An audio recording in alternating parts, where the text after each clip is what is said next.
Hello बच्चों, स्वागत है आप सभी का आज की यह जो PYQ की क्लास है, इस क्लास में सभी का स्वागत है। और यहां पर कोऑर्डिनेशन कंपाउंड्स के प्रीवियस ईयर क्वेश्चंस आज आपको कराए जाएंगे।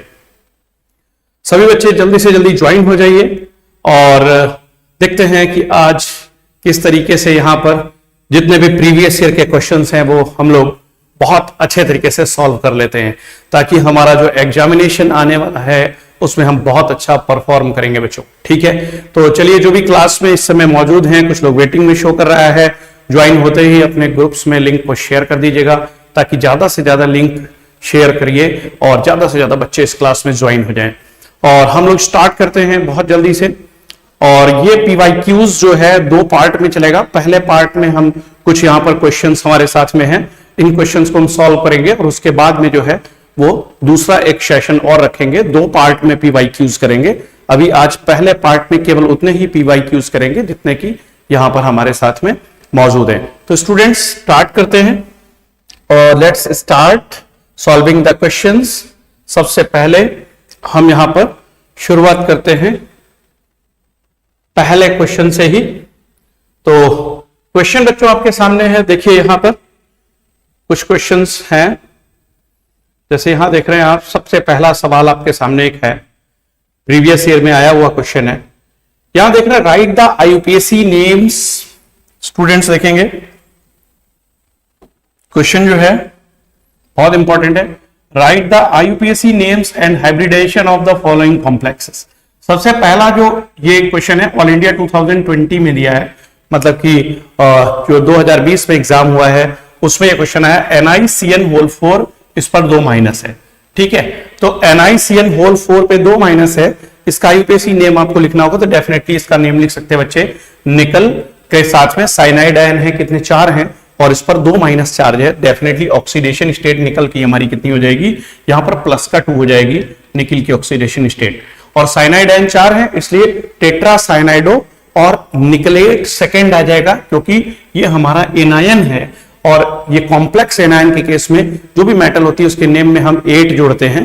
तो यहां पर जो नेम हो जाएगा tetra cyanido nickelate second ion हो जाएगा बच्चे, क्योंकि ये आयन है। ठीक है, सभी बच्चों को गुड आफ्टरनून, नमस्ते। शेड्यूल प्रतिज्ञा बैच के अकॉर्डिंग जो है हो जाएगा कंप्लीट। 10 तारीख को बोला गया था बेटा कि 10 तारीख तक कंप्लीट हो जाएगा, तो डेफिनेटली वो 10 तारीख तक कंप्लीट हो जाएगा, क्योंकि हमारा जो डी ब्लॉक बचा है केवल वो एक बचा हुआ है। बाकी तो डी ब्लॉक में भी जो है केवल सेकंड पार्ट बेटा बचा हुआ है। ठीक है, उसमें देखेंगे आप शेड्यूल में तो ऑनवर्ड लिखा हुआ है ना, ऑक्सीडेशन स्टेट के आगे से स्टार्ट करना है उसको। और बायोमोलिक्यूल्स में ऑलरेडी जो कार्बोहाइड्रेट वाला पोर्शन है ऑलरेडी जो है वो कंप्लीटेड है। ठीक है, तो केवल सॉल्यूशन और जो आपका ठीक इलेक्ट्रोकेमिस्ट्री है इसका केवल और केवल रिवीजन करना होगा उसमें, क्योंकि ऑलरेडी ये हमारा जो क्लासेस था सॉल्यूशन का और इलेक्ट्रोकेमिस्ट्री का, ये पहले पूरा आप देखेंगे प्लेलिस्ट में सारी की सारी क्लासेस पड़ी हुई हैं। तो लेकिन उसका हम PYQs करेंगे, उसका फास्ट रिवीजन करेंगे, तो डेफिनेटली हो जाएगा अकॉर्डिंग टू प्रतिज्ञा शेड्यूल। वो 10 तारीख किसी भी कंडीशन में कंप्लीट हो जाएगा बच्चा, उसमें कुछ सोचना नहीं है। ठीक है, तो यहाँ पे क्वेश्चन करते हैं बहुत अच्छे तरीके से। लिंक शेयर करते जाइए जल्दी से जल्दी, जो भी बच्चे हों ठीक है क्लास में। ठीक है, तो यहां पे देखेंगे क्वेश्चन था निकल का। ठीक है, कॉम्प्लेक्स है और ये एनायनिक कॉम्प्लेक्स है, इसमें लिखा गया है निकल। ठीक है, NiCN होल 4, इस पर 2 माइनस चार्ज आप देख रहे हो, तो इसका मतलब यहां पे जो निकल का ऑक्सीडेशन स्टेट है वो तो +2 है। कैसे पता है हमें, क्योंकि हमने यहाँ पे x मान लिया इसको। ठीक है, 4 × -1 दैट इज इक्वल टू -2, तो x equal to 4 - 2 equal to 2 आ जाएगा बच्चा। तो इसका जो नेम होगा वो tetra cyanido nickelate second ion आ जाएगा। ठीक है, इसका नेम आप क्या लिखेंगे, tetra cyanido nickelate second ion. Ion जरूर लिखना। दूसरा क्वेश्चन यहां देख रहे हैं, इसी में है FeH2O होल 6 पे और 2 प्लस है। डेफिनेटली यहां पर भी वाटर है, तो आपको पता ही है कि वाटर के केस में हम एक्वा लगाते हैं, तो हेक्सा एक्वा।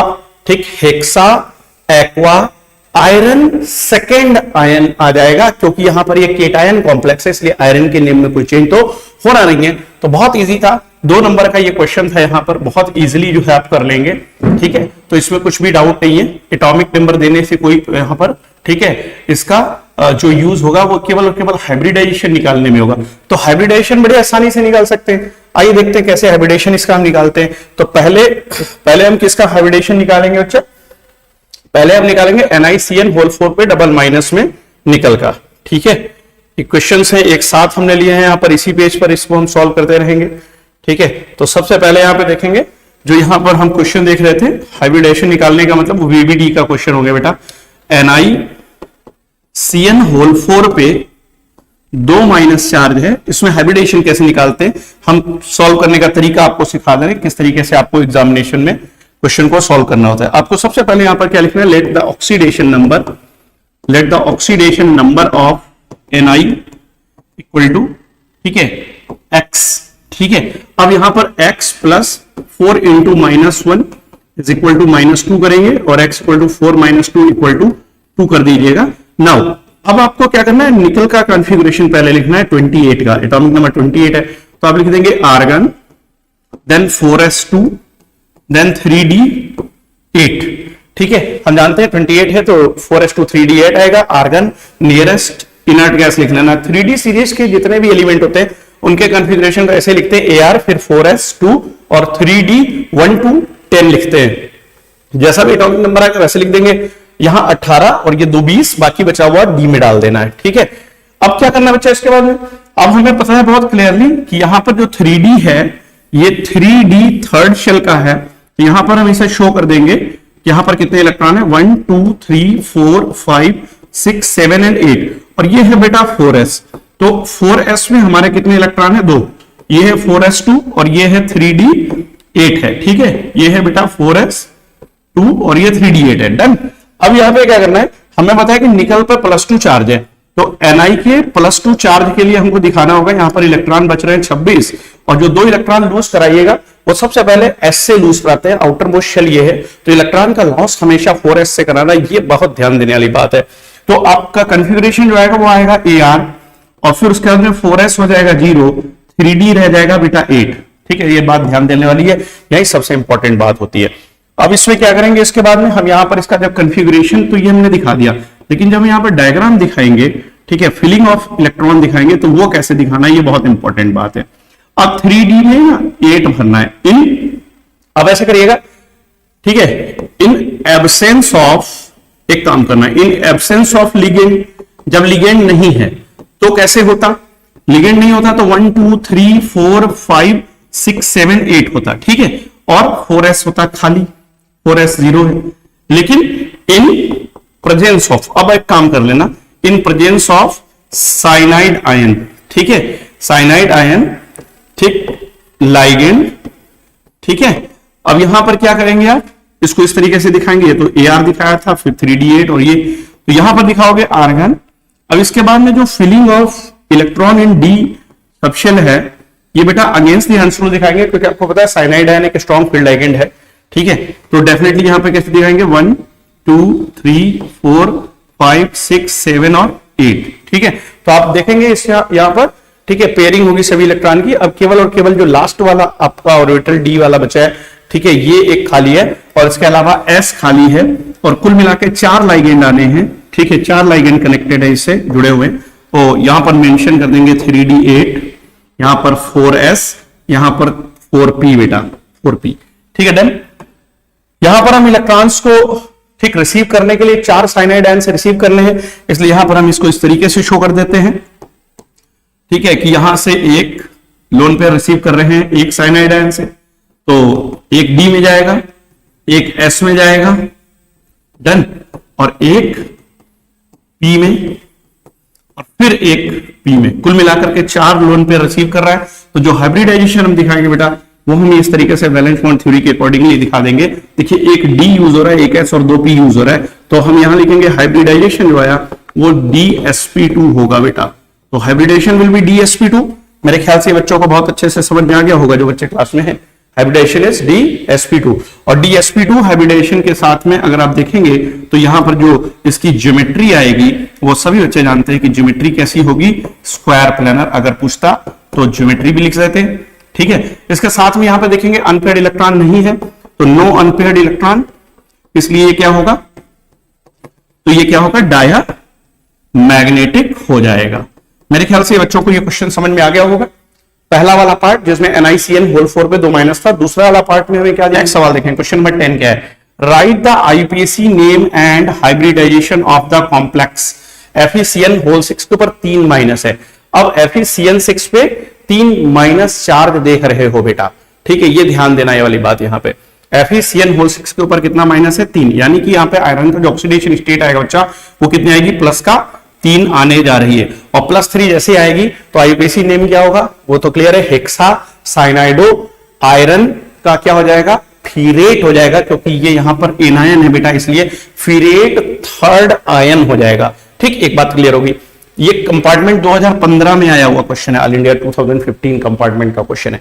यहां पे इसका हाइब्रिडेशन कैसे आएगा, बहुत क्लियर है, +3 है, तो +3 का मतलब क्या हुआ, यहीं पे मैं सॉल्व कर दूं क्या, ये एक काम करते हैं, नीचे लेकर के चलते हैं इसको, थोड़ा सा नीचे लेकर चलते हैं, ठीक है, या इस रीजन में इधर ले चलते हैं, आइए यहां ले चलते हैं। देखिए बेटा, यहां पे क्वेश्चन में उसने कहा है, ठीक है, FeCN 6 के ऊपर कितना माइनस है, 3 यूनिट माइनस चार्ज था, तो हमने इसको x मान लिया, 6 इंटू -1 ले लिया इक्वल टू -3 ले लिया, x इक्वल टू 6 - 3 ले लिया, यानी प्लस का 3, यानी 3 यूनिट पॉजिटिव चार्ज है आयरन के ऊपर। ठीक है, IUPAC नेम तो इसका हो जाएगा क्या, बोलिए, हेक्सा साइनिडो, ठीक है, और ये हो जाएगा फीरेट थर्ड आयन बेटा, ठीक है, थर्ड आयन। इसके साथ में अगर हम देखेंगे तो अब यहां पे आयरन का कॉन्फ़िगरेशन उसी तरीके से 26 का दिखा देंगे, क्या हो जाएगा, Ar4s2 3d6 हो जाना चाहिए। ठीक है बेटा, 3d6 हो जाएगा तो d6 को इस तरीके से दिखा देना, 1 2 3 4 5 और 6, और s में 2 दिखाओगे। ठीक है, अब इसके बाद में बेटा क्या करना है, बहुत क्लियर है, ठीक है, बहुत क्लियर है, यहां पे क्या करना होगा, Fe+3 बनाने के लिए 23 इलेक्ट्रॉन बचेगा, निकालेंगे इलेक्ट्रॉन कहां से, पहले आप इलेक्ट्रॉन निकालोगे बेटा इसमें 4s में से 0 हो जाएगा वो, उसके बाद 3d में से एक इलेक्ट्रॉन निकाल दोगे, 3d5 बचेगा, तो कंफर्म है बेटा यहां पे क्या आ जाएगा। ठीक है, इस तरीके से आप देखोगे, क्लियर है, यहां पर अगर देखोगे आप तो यहां पर आपको क्या मिलने वाला है, बहुत क्लियर है कि डी में 5 इलेक्ट्रॉन है और ये साइनाइड आयन है बेटा। ठीक है, क्या है, साइनाइड आयन है। लेकिन आपने कल एक खास बात देखी थी, कल मैंने कहीं ना कहीं आपको सिखाया था एक बात, कि जैसे अभी यहां पर फिर से दिखाया था थोड़ी देर पहले, कि अगर यहां पर +2, ठीक है, आयरन है, ठीक है, तो उसके केस में क्या है, कोबाल्ट अगर +3 है तो कैसे रहेगा, क्लियर है, याद आ रहा है, इसमें मैंने कहा था कि D6 रहता है, ठीक है, D6 रहता है। लेकिन अगर मैंने कहा था कि ये +3 हो, ठीक है, आयरन +3 हो, तो उस केस में क्या रहता है, D5 रहता है, और D5 के केस में अनपेयर्ड इलेक्ट्रॉन कितना होता है, 1 रहता है। तो आप अनपेयर्ड इलेक्ट्रॉन 1 कर देंगे, यानी 5 को ऐसे आपको कर देना, 2 2 4 और 1 5। ठीक है, अब बहुत क्लियर है बच्चा कि आपको D2sp3 हाइब्रिडाइजेशन मिल जाना चाहिए। ठीक है, तो D2sp3 मिल जाएगा, क्योंकि यहां पे S है आपके पास, P3 है, ठीक है, और आपको कितने लिगेंड्स जो है ठीक जुड़े हुए दिखाई दे रहे हैं, 6। तो क्लियरली यहां पे हो जाएगा क्या, D2sp3 बेटा, यानी कि जो यहां पे हमारा, ठीक है, हाइब्रिडेशन आएगा वो क्या आएगा, D2sp3 आएगा, इनर ऑर्बिटल कॉम्प्लेक्स आ जाएगा, ठीक, और ये लो स्पिन होगा, क्लियर है, इनर ऑर्बिटल या लो स्पिन हो जाएगा, क्लियर है। आई थिंक बहुत अच्छे से बच्चों को समझने वाली बात आ गई होगी, अगर नहीं समझ में हो तो बताइएगा। ठीक, अब आगे देखते हैं, ठीक है, अगेन नेक्स्ट सवाल देखते हैं फिर से, यहां पे जिस पोजीशन पे हम थे, ठीक है, जिस सवाल पे थे वहां सवाल पे चलते हैं। ये थोड़ा सा इसको और इधर कर देते हैं ताकि आपको क्लियरली दिखाई दे। ठीक है, अगला सवाल देखिए बच्चों, यहां पर एक क्वेश्चन है, ये दिल्ली 2014 के सेट में आया हुआ सवाल है। क्या कह रहा है ये क्वेश्चन, जरा ध्यान से देखिएगा। When a coordination compound CrCl3.6H2O, ठीक है, क्या है, CrCl3.6H2O is mixed with AgNO3, ये इसको सिल्वर नाइट्रेट के साथ मिक्स किया गया, तो 2 मोल जो है AgCl का प्रेसिपिटेट बना, ठीक है, पर मोल ऑफ कंपाउंड। बोलता है कि जब हमने CrCl3.6H2O, ध्यान दीजिएगा ये क्वेश्चन जो है वर्नर कोऑर्डिनेशन थ्योरी का है, क्या बोल रहा है, CrCl3.6H2O। ये तो विजिबल होगा ना रेड से कि नहीं विजिबल है, CrCl3.6H2O है। ठीक है, इधर नहीं लिखना है, इधर रेड से ही लिख देते हैं। क्लियर है। ये कह रहा है कि इसको जब AgNO3 से मिक्स किया तो हमारे पास AgCl का प्रेसिपिटेट बना कितना, 2 मोल बना। ठीक है, तो आपको लिखना है क्या, structural formula of the complex, structural formula लिखना है। दूसरी बात IUPAC name of the complex लिखना है। ठीक है, IUPAC नेम लिखना है। क्लियर है। तो क्या लिख पाएंगे, बहुत आराम से लिख लेंगे मेरे ख्याल से। जितने AgCl के प्रेसिपिटेट देता है उतने Cl इसमें से बेटा बाहर कर देना। ठीक है, उतने Cl बाहर कर देना। इसका मतलब कुल मिला के हो जाएगा Cr। ठीक है, H2O का अगर आप देखोगे तो H2O का कितना हो जाएगा, होल। ठीक, 5 और एक Cl अंदर रख लेना बेटा, बाकी 2 Cl बाहर रख देंगे एंड डॉट H2O कर देंगे। तो CrH2O होल 5, Cl रहेगा, 2 Cl2 बाहर चला जाएगा, डॉट H2O हो जाएगा। क्योंकि 2 Cl इसलिए बाहर क्योंकि AgCl के 2 प्रेसिपिटेट बने, 2 मोल बनाए। अब इसका अगर आप देखोगे तो स्ट्रक्चरल फॉर्मूला तो क्लियर हो गया, CrH2O होल 5 Cl। ठीक है, और बाहर में क्या रहेगा, Cl2.H2O। क्लियर, क्योंकि 6 वाटर में से 5 अंदर रखा, एक बाहर कर दिया। IUPAC नेम इसका क्या होगा, बहुत क्लियर है। यहाँ पे क्रोमियम की जो ऑक्सीडेशन स्टेट आएगी आपको समझ में आ रहा है। अगर ये Cl पे -2 है तो इस पे +2 है, और अगर पूरे कॉम्प्लेक्स में अगर +2 चार्ज दिखाई दे रहा है तो इसका मतलब है कि -1 इसकी वजह से है, और +2 है तो इसका मतलब ये क्लियर है कि ये प्लस का 3 है। तो क्रोमियम +3 ऑक्सीडेशन स्टेट में होगा, तो आप क्या लिखेंगे। ठीक है, अब वाटर को एक्वा से लिखते हैं, क्लोराइडो को C से लिखते हैं। तो A और C में पहले A आएगा, तो इसलिए पेंटा एक्वा क्लोरिडो क्रोमियम थर्ड। ठीक, क्लोराइड आ जाएगा, क्रोमियम थर्ड क्लोराइड। ये इसका IUPAC नेम हो जाएगा। मेरे ख्याल से ये बच्चों को ये क्वेश्चन आ गया होगा। क्यों बच्चों समझ में आया, क्या बच्चों समझ में आ गया, जो बच्चे क्लास में क्या उनको समझ में आया। ठीक है, ठीक है, सभी को समझ में आ गया। क्लियर, चलिए वेरी गुड। जिनको भी समझ में आ गया होगा वो थम्स अप कर देंगे ताकि ये बात क्लियर हो जाए और हम आगे चल दें। ठीक है, अगला सवाल देखेंगे बेटा।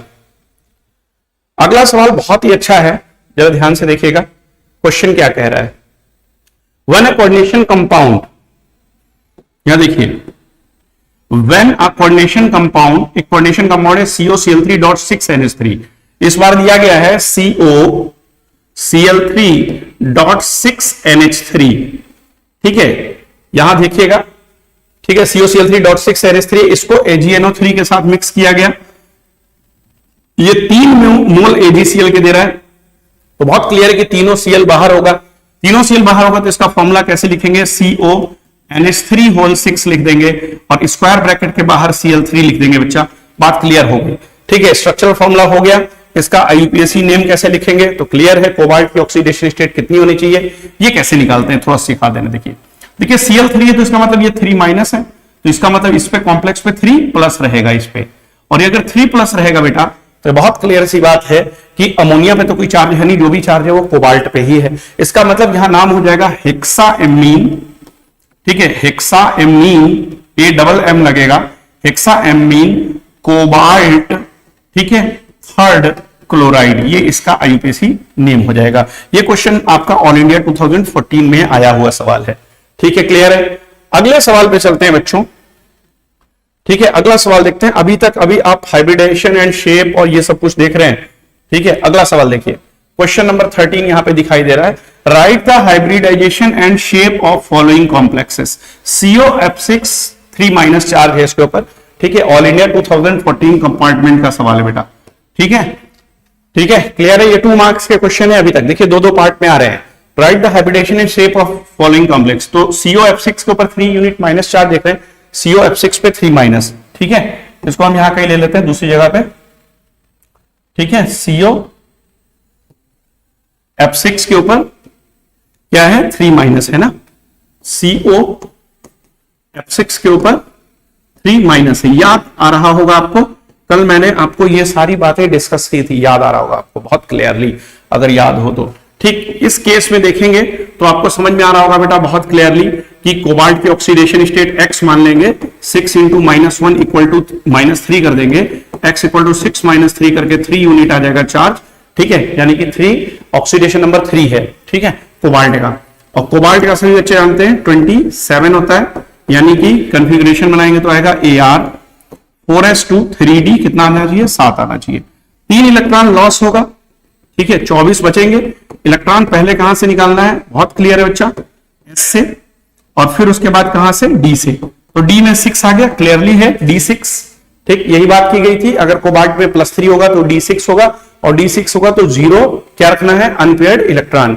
लेकिन एक बात ध्यान देना, यहां पे अनपेयर्ड इलेक्ट्रॉन 0 रखते, लेकिन आपको कल अगर लास्ट की क्लास अगर आपको याद हो तो उसमें मैंने यही कहा था कि जो यहां पर आप देख रहे हैं F6 यहां पर देख रहे हैं, फ्लोरीन जो है, फ्लोराइड आयन एक वीक फील्ड लाइगेंड है। वीक फील्ड लाइगेंड के केस में आपको यहां पर जो, ठीक है, बनाना है यहां पर कॉन्फ़िगरेशन, वो किस तरीके से करना है, वहां पे आपको अनपेयर्ड इलेक्ट्रॉन दिखाने होंगे अकॉर्डिंगली द हंस रूल। हंस रूल से ही इलेक्ट्रॉन भरना। तो इसमें हंस रूल से इलेक्ट्रॉन जब हम फिलअप करेंगे D6 में, ठीक है, हंस रूल को फॉलो करते हुए भरेंगे तो 1 2 3 4 5 और 6। तो अनपेयर्ड इलेक्ट्रॉन तो यहां पे 4 आ जाएगा, एक खास बात आ जाएगी, ठीक है। और इसके अलावा अगर देखेंगे तो यहां पे जो हाइब्रिडाइजेशन बनता है वो बेटा दिखाई देगा, वो आपको क्या दिखाई देगा, साफ साफ क्लियरली समझ में आ रहा है, sp3 और d में से 2 ले लेंगे, ठीक है, तो ये sp3d2 आ जाएगा। ये क्या आ जाएगा, sp3d2 हाइब्रिडाइजेशन हो जाएगा, ठीक। यहां वीक फील्ड लाइगेंड की तरह इसको लेना है। ये लास्ट में क्लास में मैंने बताया था, आपने क्लास में चेक किया होगा तो आपको सबको बहुत अच्छे से याद होगा, आप समझ पा रहे होंगे, क्लियर, ठीक है। तो आगे चलते हैं बच्चों इसमें, और इसका जो दूसरा पार्ट था क्वेश्चन का, जिसमें ये बात कही जा रही थी, यहां पर ये देखते हैं दूसरा जो पार्ट है, ठीक, अगेन से वही आ गया जो आप देख रहे थे अपना प्यारा क्वेश्चन आपका। ये बहुत इंपॉर्टेंट होता है, ये वाला NiCN होल 4 पे 2 माइनस, ये अभी हम लोगों ने पहले भी ऊपर सॉल्व किया हुआ है, क्लियर। तो मेरे ख्याल से बच्चों को बहुत अच्छे से ये वाली बात समझ में आ रही होगी, क्लियर है। चलिए अब चलते हैं आगे थोड़ा सा, और अगला सवाल देखते हैं बच्चा।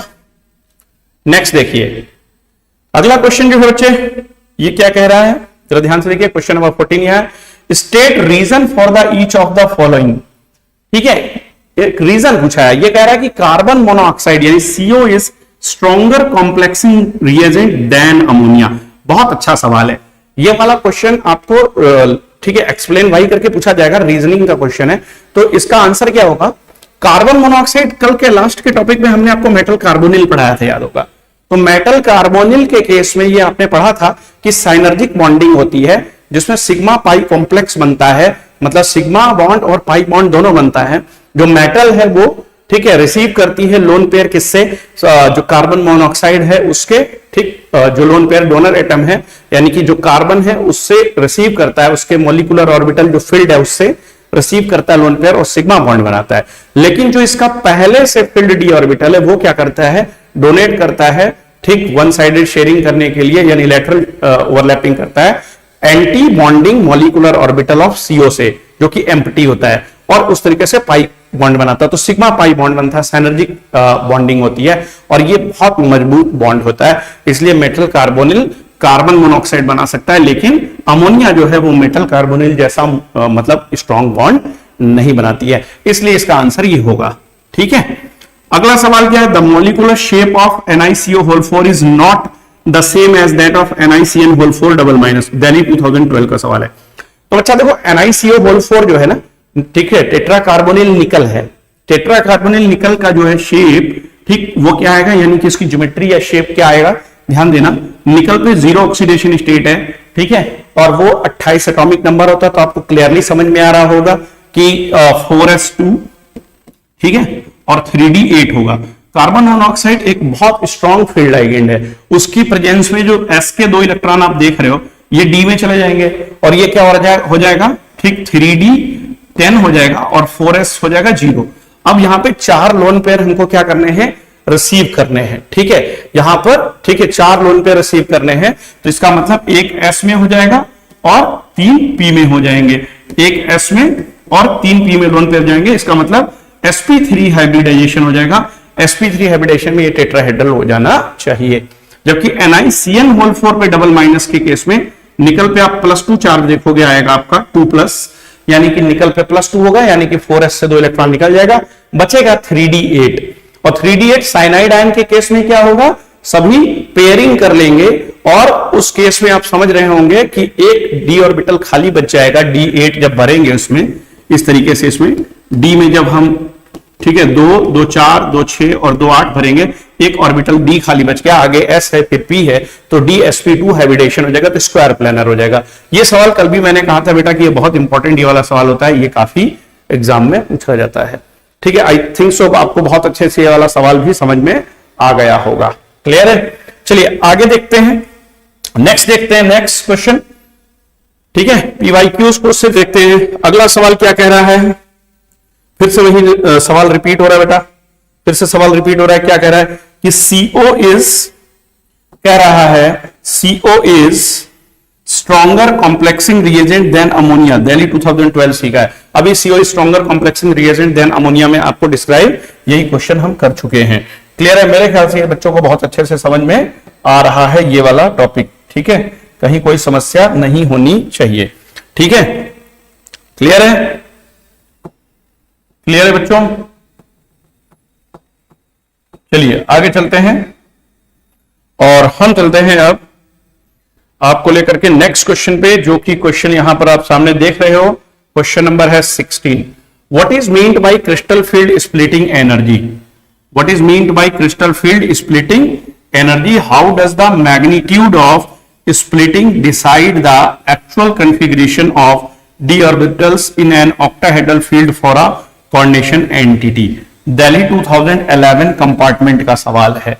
क्रिस्टल फील्ड स्प्लिटिंग एनर्जी किसको कहते हैं? तो डेफिनेशन कैसे लिखिएगा?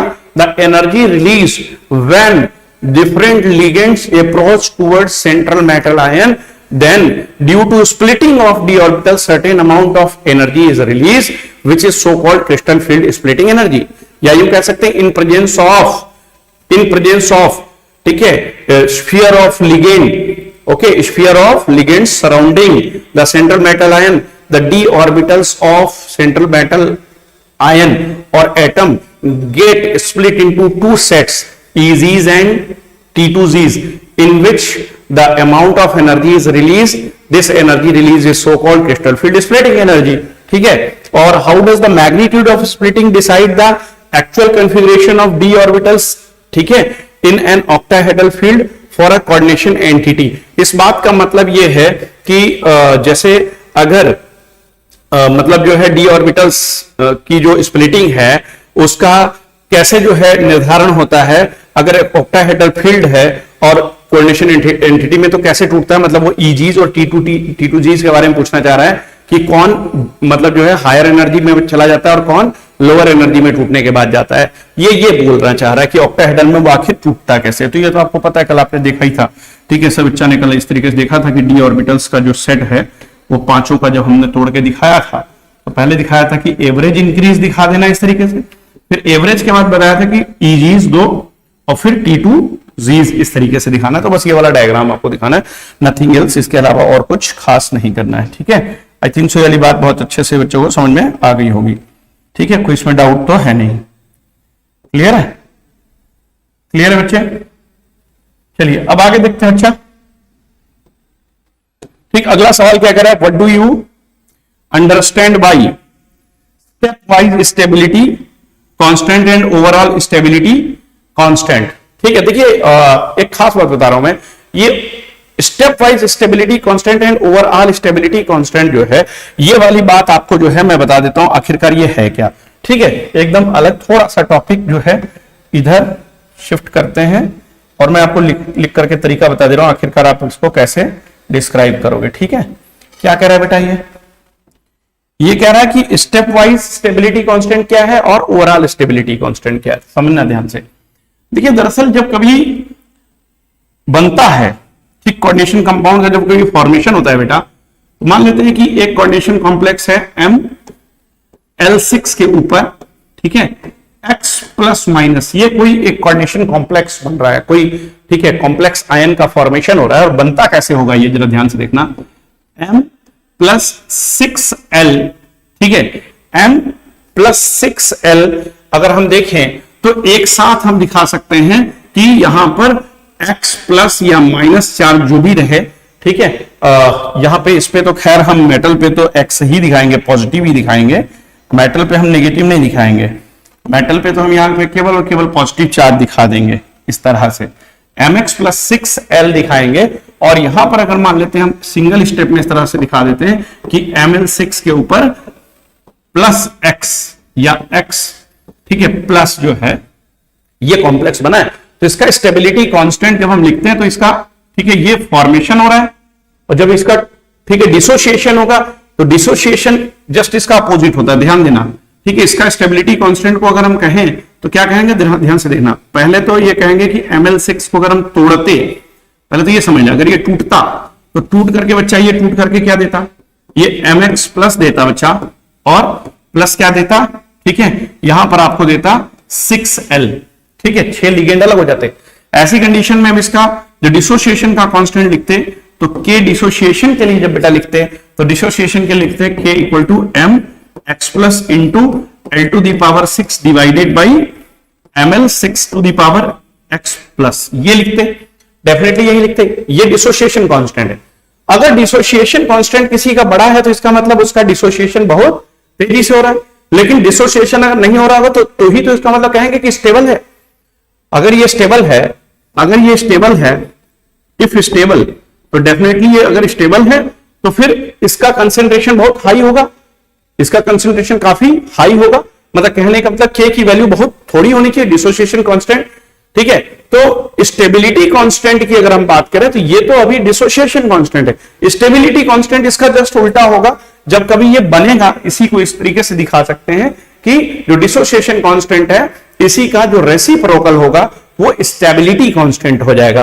ध्यान देना 1/k, ठीक है, ये 1/k क्या होगा, ये स्टेबिलिटी कांस्टेंट हो जाएगा, है ना, स्टेबिलिटी कांस्टेंट हो जाएगा, ठीक है कि नहीं, स्टेबिलिटी कांस्टेंट हो जाएगा, ओवरऑल स्टेबिलिटी कांस्टेंट, ठीक है, क्लियर है। अब कई सारे स्टेप्स में जब ये रिएक्शन होती है, जब ये रिएक्शन कई सारे स्टेप्स में होती है, जैसे कहने का मतलब 6 के 6 लिगेंड एक साथ नहीं जुड़ते हैं, ठीक है, 6 के 6 लिगेंड जो है वो एक साथ नहीं जुड़ते हैं, वो स्टेप वाइज, ठीक है, स्टेप वाइज आगे पीछे करके जुड़ेंगे, ठीक है, ध्यान से समझिएगा।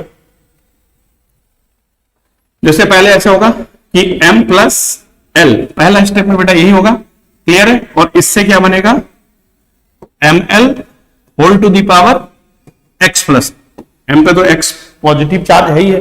अब पहले स्टेप के बाद अगर आप देखोगे, ध्यान देना, ये तो फॉर्मेशन है, वास्तविकता में फॉर्मेशन ही डिसोसिएशन का उल्टा है ना, यहां पे डिसोसिएशन लिखते तो ऐसे ना लिखते, ml के ऊपर x प्लस, और ये टूट करके किसमें टूटता, mx प्लस प्लस l में टूटता। फर्स्ट स्टेप का जो डिसोसिएशन का कांस्टेंट होता k1 बराबर क्या होता, mx plus into l divided by ml whole to the power x plus, ठीक है। और यहां पर अगर इसी का रेसिप्रोकल की बात करें तो उल्टा हो गया, तो मतलब यहां पे k, ठीक है, 1 किसके लिए, स्टेबिलिटी कांस्टेंट की अगर हम बात करें, तो स्टेबिलिटी की अगर बात करें तो ये क्या हो जाएगा, ठीक है, m l to the power x plus divided by mx plus into l, ठीक है, बात समझ रहे हैं। ये डिसोसिएशन कांस्टेंट है, डिसोसिएशन कांस्टेंट का उल्टा क्या हो जाएगा, स्टेबिलिटी, क्योंकि डिसोसिएशन है ना ये, और हम बता रहे हैं स्टेबिलिटी, तो स्टेबिलिटी जो है डिसोसिएशन में अंतर है, ठीक है, क्लियर है। तो स्टेप वाइज अगर देखेंगे तो पहला स्टेप ये हुआ, दूसरे स्टेप में देखेंगे आप क्या होगा, अब जो ml to the power x plus है बेटा, उसके साथ एक लिगेंड और जुड़ेगा, अगले स्टेप में क्या बनेगा, ml2 हो जाएगा, ठीक, x plus, and vice versa, ऐसे ही k2 लिखेंगे आप, ठीक है, ऐसे ही k3 लिखेंगे, k4 लिखेंगे, k5 लिखेंगे, k6 लिखेंगे, मान लेते हैं 6 या n स्टेप तक है तो kn तक लिखेंगे। ओवरऑल स्टेबिलिटी कांस्टेंट क्या हो जाएगा, k बराबर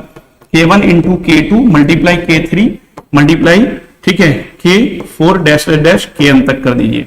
ये स्टेबिलिटी कांस्टेंट्स है step wise, k1 k2 k3 k4 वगैरह, और k जो है ओवरऑल स्टेबिलिटी कांस्टेंट है बेटा, ठीक है, क्लियर है। ओवरऑल स्टेबिलिटी कांस्टेंट अगर देखेंगे तो यहां पर हमने पहले ही आपको ये दिखाया हुआ है ओवरऑल स्टेबिलिटी कांस्टेंट, ठीक है, जो डिसोसिएशन था उसी का उल्टा, या आप डिसोसिएशन स्टेप वाइज जब कर रहे हैं तो हर एक स्टेप में जो डिसोसिएशन हो रहा है, अब इधर अगर इसके फॉर्म में शो करना चाहते हैं तो ऐसे कर सकते हो, 1/k dissociation equal to 1/k1 into 1/k2 into 1/k3 dash dash 1/kn, ऐसे भी दिखा सकते हो आप, क्लियर है। वो डिसोसिएशन के टर्म में स्टेबिलिटी कांस्टेंट को दिखा दिया, the reciprocal of dissociation constant is stability constant, या जब फॉर्मेशन हो रहा है तो उस समय जो, ठीक है, कांस्टेंट है ठीक है, उसी को क्या बोलते हैं, इक्विलिब्रियम कांस्टेंट को स्टेबिलिटी कांस्टेंट कह रहे हैं। और स्टेबिलिटी कांस्टेंट क्या बता रहा है आपको कि कोई कॉम्प्लेक्स कितना स्टेबल है। किसी का स्टेबिलिटी कांस्टेंट जितना हाई होगा, इसका मतलब कंसंट्रेशन इज ml(x+) का,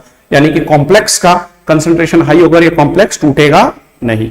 तो चूंकि आप पहले ही जानते हैं ये बात कि स्टेबिलिटी कांस्टेंट की जब हम बात करेंगे तो कहीं ना कहीं तभी बात करेंगे जब वो बन चुका होगा और उसके टूटने की बात आएगी, तो इसलिए डिसोसिएशन के टर्म में ये बात की जाती है। क्लियर है? मेरे ख्याल से बात समझ में आ गई होगी बहुत अच्छे से बच्चों को। चलिए अब आगे चलते हैं। ठीक है, वाली बात समझ में आ गई आपको बहुत अच्छे से बच्चों सबको? ठीक है, क्लियर है? चलिए अगला सवाल देखते हैं बच्चों। कहीं ना कहीं जो अगला सवाल है हमारा 1/k तक करेंगे। क्लियर है? अब यहां पे देखेंगे अगला सवाल है, using the valence bond theory predict the geometry and magnetic behaviour of COF6 पे 3- ये भी बच्चा हम लोग कर चुके हैं क्वेश्चन। यार ध्यान दीजिएगा, ये जो क्वेश्चन है सब एक तरीके के आते हैं, दिल्ली 2010 में आया हुआ सवाल है। फिर देखिए यहां पे COF6 पे 3- ये भी हम लोग क्वेश्चन कर चुके हैं। ठीक है, उसके बाद आगे देखेंगे जो अगला सवाल आ रहा है।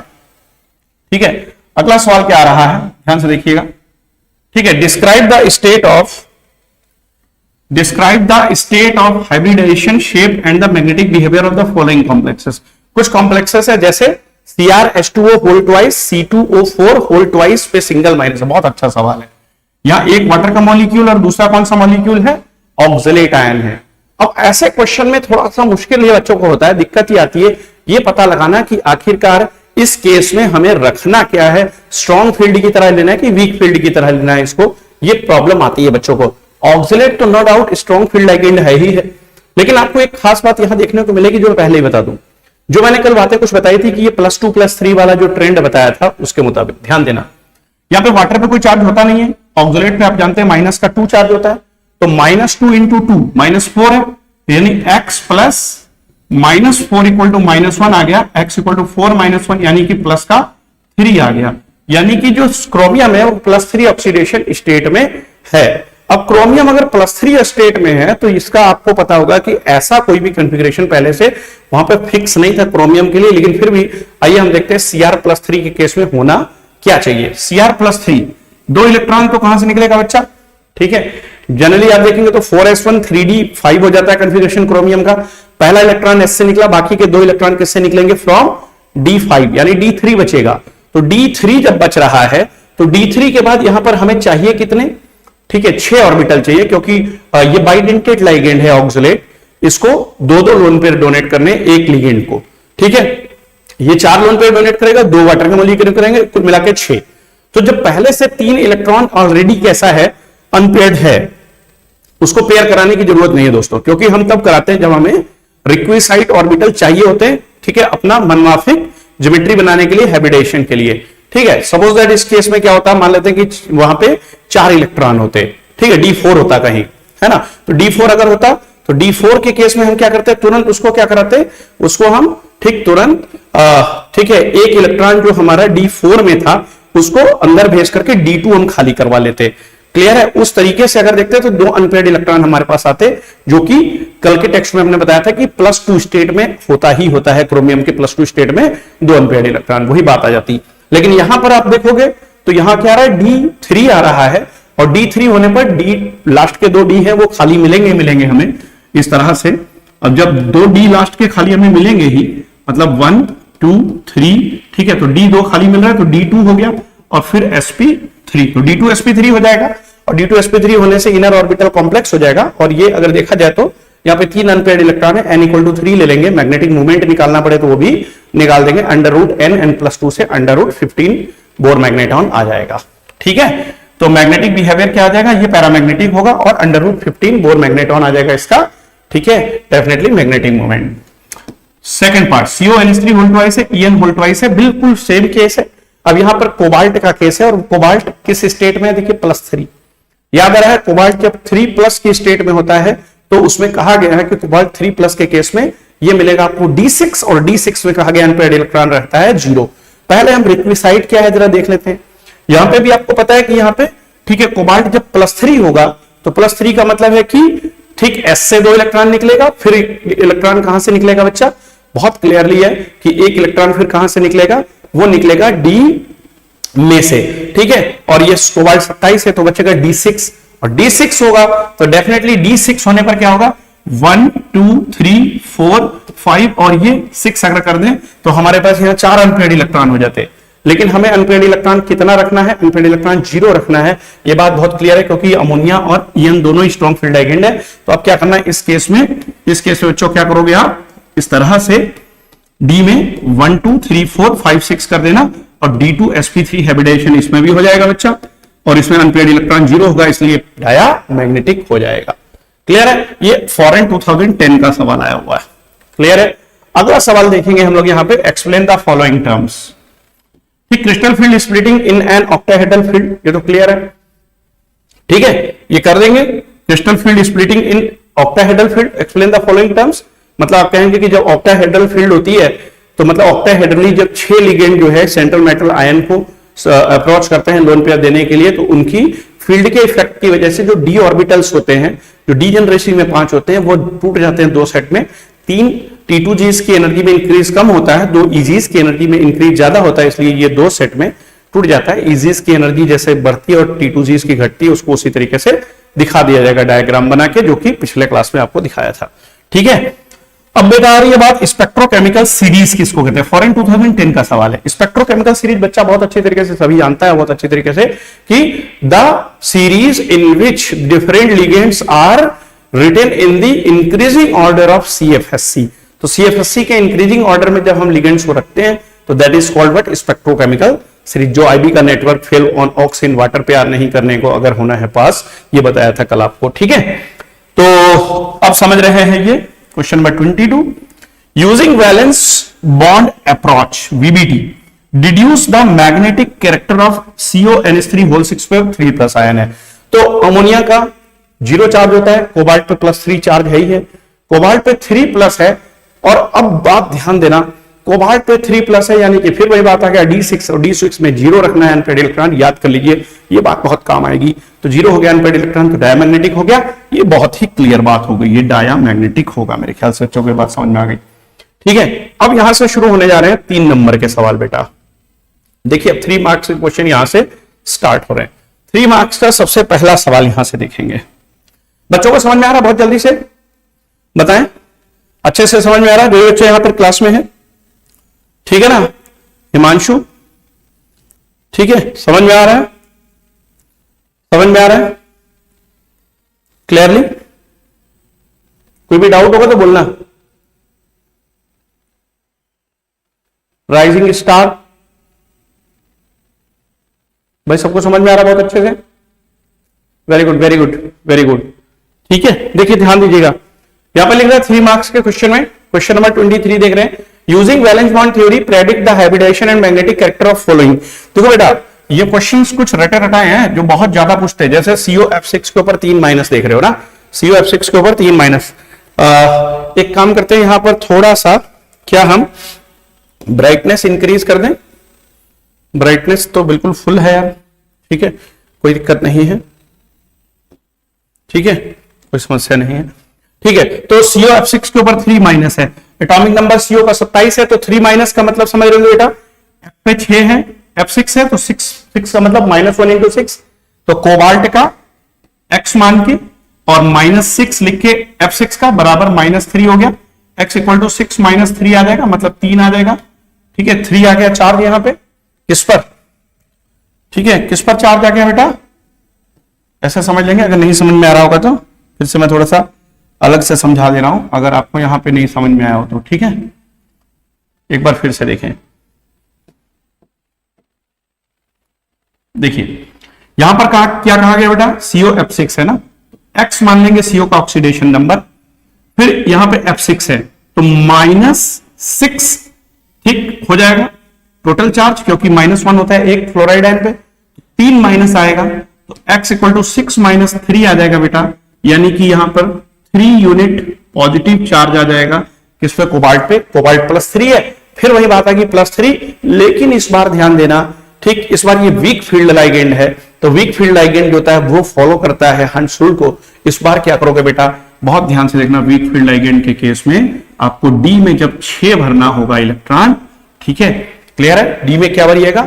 ठीक है, 6 इलेक्ट्रॉन भरिएगा। क्यों हमें याद हो गया है ना, जैसे यही बात मैंने आपको याद कराई थी कि +3 में क्या होता है, +6 होता है, ठीक है। और यही अगर हम देखते मैंगनीज का +2 होता तो भी D6 आता, ठीक है। आप वैसे जनरली आप ऐसे मत लिख देना कि ये +3 में तो D6 ही होता है। आपको करना है कैसे एग्जाम में मैंने भी बताया था, मैं उसको अलग से एक बार फिर से करके दिखा देता हूं, हालांकि इसी क्लास में मैंने पहले पढ़ाया है, ठीक है, पढ़ाया ना इससे पहले, ठीक है। यहां पे कहीं बता देता हूं, ठीक, देखिए क्वेश्चन यही है, ऐसे आप करते हो,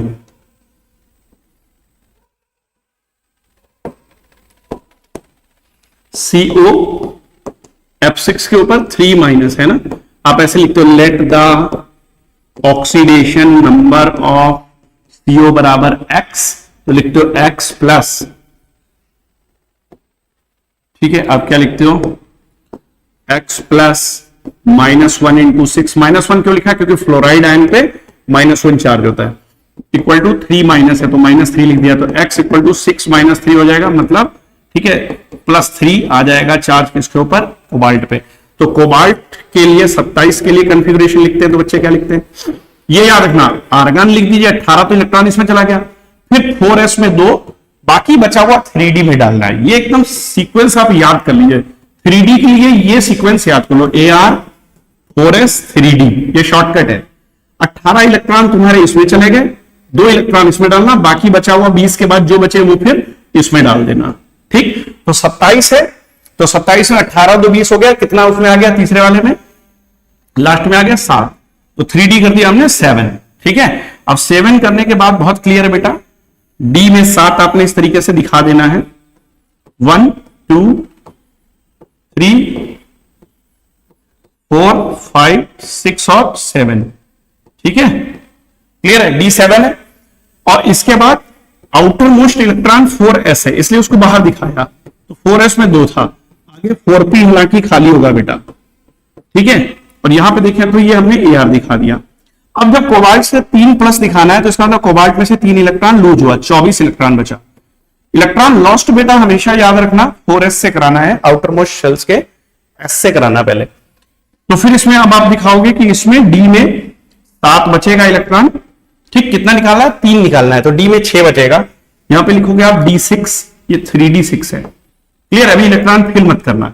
और 4s में कितना हो गया, 0, वहां से 2 निकल गया, 1 इलेक्ट्रॉन D से निकल गया, ठीक है, तभी 3 निकला। अब 4p आपका ऑलरेडी खाली है, ये ध्यान देना बात। अब D में 6 है, आप एक काम कर सकते हो, यहां लिख सकते हो इन एब्सेंस ऑफ, और D6 ऐसे ही भर देना, 1 2 3 4 5 6, फिर इन प्रेजेंस ऑफ कौन सा लाइगेंड है, वीक फील्ड है, ये फ्लोराइड है, तो वीक फील्ड वाले हंस रूल को फॉलो करते हैं, तो ऐसे दिखाएंगे 1 2 3 4 5 6, ठीक है, क्लियर है। और अब इस केस में क्या होगा, 6 लिगेंड चूंकि यहां पर जुड़े हुए 6 लोन पेयर चाहिए, तो 6 हाइब्रिड ऑर्बिटल चाहिए, वो भी खाली, तो एक तो S हो गया, 3p हो गए, और अभी 4d जो 5 होता है उसमें से उठा लेंगे हम 2d, तो ये इस तरीके से हम दिखा देंगे बेटा, ठीक, sp3d2, ठीक है। जिसने अभी पीछे क्लास ना ज्वाइन की हो वो अभी इसमें देख सकता है, जो बहुत क्लियरली हमने यहां पर बता दिया। तो क्या हो जाएगा, sp3d2 हो जाएगा हाइब्रिडाइजेशन, ठीक, sp3d2 हो जाएगा।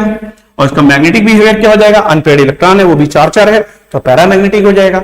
और अनपेयर्ड इलेक्ट्रॉन की संख्या कितनी है, n इक्वल टू 4, तो magnetic moment mu equal to हो जाएगा √n+2 बोर मैग्नेटॉन, यानी कि √4, और ये 6 हो जाएगा, 4 + 2 तो √24, मीन्स उसको आप क्या कर सकते हैं, 2 ठीक, कितना कर देंगे, 4 इंटू 6 है 24 होगा, 24 मतलब 4 × 6 कर सकते हैं, तो 2√6 कर देंगे, ठीक है, 2√6 बोर मैग्नेटॉन कर दीजिएगा, ठीक है, क्लियर है बच्चा, क्लियर है। और उसकी वैल्यू √6 की निकाल करके वैसे भी आप देख सकते हो, क्लियर है मेरे ख्याल से, तो ये आ जाएगा। कोई डाउट बच्चों को भी, चलिए तो अब देखते हैं जो हमारा अगला सवाल है वो क्या यहां पर आ रहा है, ठीक है। अगेन आइए वापस चलते हैं जहां पर हम थे, इस टॉपिक पे आ जाते हैं, ठीक है।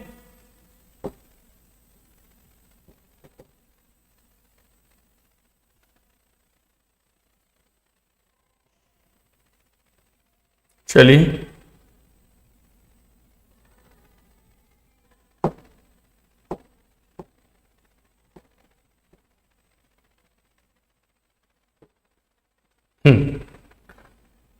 यहां आ गए हम वापस उसी सवाल पे जहां पर हम कहीं ना कहीं थे। किस सवाल पे थे? COF6 में 3 माइनस है। अब अगला सवाल जो देख रहे हो बेटा वो भी बहुत इंपॉर्टेंट में से एक इंपॉर्टेंट है, क्योंकि ये 2022 के टर्म सेकंड में आया हुआ है। ठीक है, ये पार्ट सेकंड और थर्ड, देखिए ये तीनों ही क्वेश्चन आए थे 3 नंबर में। Write IUPAC name of the following complex COBr2 EN whole twice single plus है। COBr2 है, EN whole twice single plus है। BO, ठीक है, COBr2 है, मतलब Br2 मतलब ब्रोमीन है और ये इथेन 1,2 डाइमीन है। कोबाल्ट पे चार्ज कितना आएगा आपको पता है, -2, ब्रोमीन पे आएगा 2 है तो -2x बराबर 1 प्लस, इसका मतलब 3 प्लस आएगा कोबाल्ट पे। अब ये डाई ब्रोमीडो हो जाएगा बेटा, और ठीक है एथेन 1,2 डाइमीन कितना है, 2 बार है, तो इसका मतलब 20 लगाएंगे तो डाई ब्रोमीडो, फिर उसके बाद 20 लगा करके फिर छोटे ब्रैकेट में लिखेंगे एथेन 1,2 डाइमीन, और उसके बाद में कोबाल्ट थर्ड आयन लिख देना है। ठीक है, मेरे ख्याल से बच्चों को समझ में आ गया होगा। डाइब्रोमीडो, बिस ethane 1,2 diamine, cobalt third ion, cobaltate मत करना, जब तक कि एनायन ना हो कॉम्प्लेक्स, कोबाल्ट या कोई भी मेटल के नाम में एट नहीं लगाते हैं। अगला सवाल, how many ions are produced from the complex CONH3 Cl2 in solution. कितने आयन प्रोड्यूस होंगे, हाउ मेनी आयंस पूछ रहा है, टोटल आयन पूछ रहा है। तो याद रखना जो बाहर है 2 वो काउंट कर लो, और एक ये पूरा कॉम्प्लेक्स आयन, 3 आयन टोटल होगा, 3 आयंस। ठीक है, क्लियर? कितने आयन? 2 क्लोराइड आयन और 1 हेक्सा एमीन कोबाल्ट। ठीक है, सेकंड। अब ये कोबाल्ट सेकंड है, यहां पर ध्यान देना, कोबाल्ट सेकंड है क्या कि कोबाल्ट थर्ड है? आइए देख लेते हैं। यहां देखिए 2 माइनस चार्ज है, ठीक है, तो इसका मतलब यहां पे 2 प्लस चार्ज है, कोबाल्ट पे 2 प्लस चार्ज है। ठीक है, +2 का चार्ज तो कोबाल्ट पे है ना, तो hexa amine cobalt second chloride, ये इसका आईपीसी नेम होगा। और अदरवाइज देखा जाए तो 2 क्लोराइड आयन और 1 hexa amine cobalt second ion देगा। ठीक है बच्चा, अगला सवाल देखिए, क्वेश्चन नंबर 24 क्या कह रहा है, write the hybridization and magnetic character of the following complex. मेरे ख्याल से FeH2O होल 6 के ऊपर डबल प्लस का भी बहुत आराम से आप लिख सकते हो। ठीक है, ये भी डिस्कस हो चुका है, क्लियर? +2 है, आयरन +2 है, याद करिए। देखिए कुछ चीजें ऐसी हैं जो आपको एकदम याद हो जानी चाहिए। ठीक है, FeH2O होल 6 के ऊपर 2 प्लस चार्ज आप देख रहे हो। ठीक है, क्लियर है? तो मेरे ख्याल से ये आपको याद हो गया होगा। ठीक, ये पीछे भी करवाया, NiCN होल 4 पे डबल माइनस, ये भी पीछे सॉल्व हो चुका है। अगर आपको देखना होगा सॉल्यूशन तो पीछे वीडियो में आप देख सकते हैं। ठीक है, ये ऑल इंडिया 2019 में आया था। क्लियर है बच्चे? क्लियर है? मेरे ख्याल से ये क्लियर हो गया। अगला पेज देखते हैं, अगले सवाल को देखते हैं। ठीक है, अब यहां देखिएगा नेक्स्ट कुछ क्वेश्चन है, छोटे छोटे क्वेश्चन है, प्रीवियस ईयर एग्जामिनेशन क्वेश्चन है, 1 मार्क्स के हैं। आइए दिखाते हैं। ठीक है, यही आपके चैप्टर वाइज के सब क्वेश्चन है। ठीक, क्लियरली आप देख सकते हो 1 मार्क्स के क्वेश्चन है, बहुत easy. When a coordination compound, ये ऑल इंडिया 2019 दिल्ली 2016 का सवाल आया हुआ है, ध्यान देना। ठीक, क्या है? एक कोऑर्डिनेशन कंपाउंड है CrCl3.6H2O, very important, CrCl3.6H2O mix with AgNO3, 2 मोल जो है AgCl का बन गया। जैसे देखो कि 2 मोल AgCl बना, जितना मोल AgCl बने उतना कोऑर्डिनेशन स्फीयर के बाहर Cl रख दो, बाकी सब घुसा दो किसके अंदर में? ठीक है, कोऑर्डिनेशन स्फीयर के अंदर में, अलॉन्ग विद 6 कोऑर्डिनेशन नंबर। खाली 6 कोऑर्डिनेशन नंबर करना, 6 से ज्यादा मत करना। तो यहां पे टोटल कितना आइटम है? 6 वाटर है, 3 क्लोरीन है। तो तुम क्या करोगे? ठीक, पहली बात तो Cr लिखोगे, इसके बाद में ठीक है H2O का होल 5 कर देना, Cl एक यहां कर देना, उसके बाद में Cl2 बाहर करके डॉट H2O। एक वाटर ही हमने क्यों बाहर निकाला? क्योंकि हमें बात पता है कि जो Cl है, ठीक है, वो 3 बाहर रखना नहीं है, और अगर Cl एक अंदर कर दिया तो वाटर अंदर क्या रख सकते हैं? 5 ही रख सकते हैं, 5 ही अलाउड है। क्लियर है? तो एक वाटर बाहर कर दिया। अब ये आ गया, ठीक है, write structural formula of the complex, हो गया काम खत्म। दूसरा सवाल वैसा ही, when a coordination compound COCl3.6NH3 है। अब देखो COCl3.6NH3 AgNO3 के कितने मोल बने? 3 मोल बने। 3 मोल AgNO3 के बनते ही, मतलब 3 मोल ऑफ AgCl के बनते ही Cl3 बाहर कर देना, उठा के 6 के 6 अमोनिया अंदर आ जाएंगे। तो आप समझ रहे होंगे कि यहां पे क्या आ जाएगा? CONH3 का होल 6 बाहर में आ गया Cl3। क्वेश्चन ठीक बहुत तेजी से सॉल्व होने शुरू हो गए। क्लियर है बच्चों? मजा आ रहा है?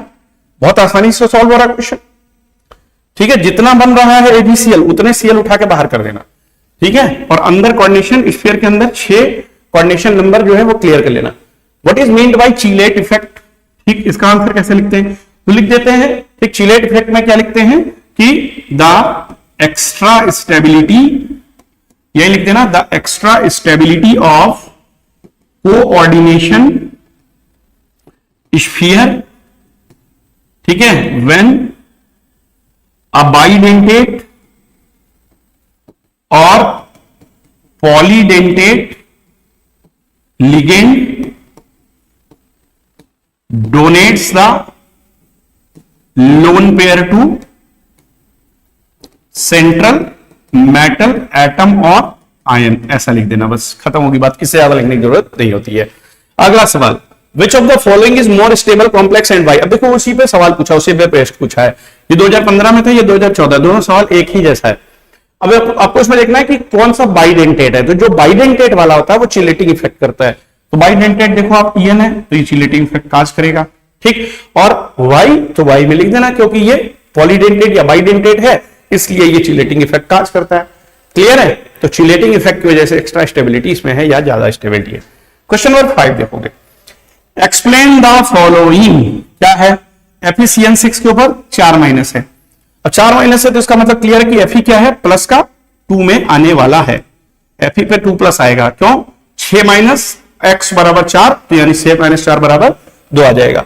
Fe प्लस 2 के केस में याद करो, Fe जब प्लस 2 होता था तो आपको याद होगा कि यहां पर क्या आएगा, Fe प्लस 2 का मतलब क्या आने वाला है, क्या D6 आएगा, करेक्ट, D6 आएगा, स्ट्रॉन्ग फील्ड लाइगेंड है, अनपेड इलेक्ट्रॉन 0 रखना है, यानी कि D6 जो है सारे के सारे कहां पर डाल देंगे हम, ठीक है, ठीक है, क्लियर है, इसमें कर देंगे, इसमें कर देंगे डी में, पेयर में, इनर डी में, इस तरह से हाइब्रिडेशन D2sp3 हो जाना है, ठीक है, तो इसमें D2sp3 हाइब्रिडेशन हो जाएगा।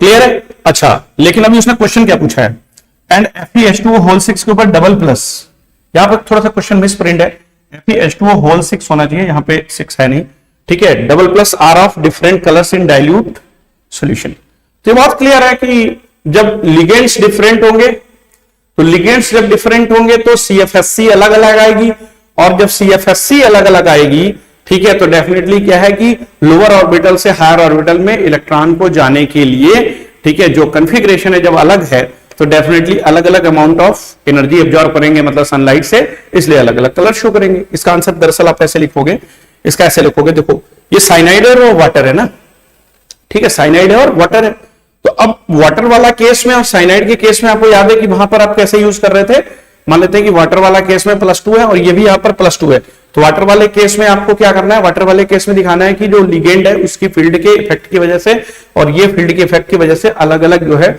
क्रिस्टल फील्ड स्प्लिटिंग होगी, और वाटर के साथ में आप क्या करना, ठीक है, इसको कैसे तोड़ेंगे, ठीक है, और फिलिंग कैसे दिखाएंगे इलेक्ट्रॉन्स की 6 की, ठीक है, वो हंस रूल से दिखा देना, और साइनाइड वाले में अगेंस्ट दी हंस रूल दिखा देना, वाटर वाले में हंस रूल से दिखा देना फिलिंग, मतलब कि एक भी अनपेड इलेक्ट्रॉन, मतलब उसको ऐसे करना, कुल मिलाकर के वाटर वाले केस में ऐसे दिखा देना 1 2 3 4 5 और 6 ऐसे, ठीक है। देखना, एक बात ध्यान से समझना, यही दिक्कतें थी वैलेंस बॉन्ड थ्योरी में और क्रिस्टल फील्ड थ्योरी में, यही अंतर आया जब, तो ये बातें क्लियर हुई कि जो वाटर है उसको, ठीक, यहां पर जब साइनाइड आयन के साथ तुलना किया गया तो साइनाइड आयन वाटर की जब कंपेयर की गई, तो अगर हम हाइब्रिडाइजेशन देखें वैसे तो हाइब्रिडाइजेशन वाइज, ठीक, sp3d2 या d2sp3 दो ही पॉसिबल होते हैं, तब उसमें यहां पर क्या कहा जा रहा है कि ऑलरेडी क्वेश्चन में उसने मेंशन कर दिया कि दोनों का कलर जो है वो अलग है, ठीक, तो अलग कलर है तो इसका मतलब कि कहीं ना कहीं जो इलेक्ट्रॉन जा रहा है हायर ऑर्बिटल में उसको एनर्जी अलग अलग चाहिए,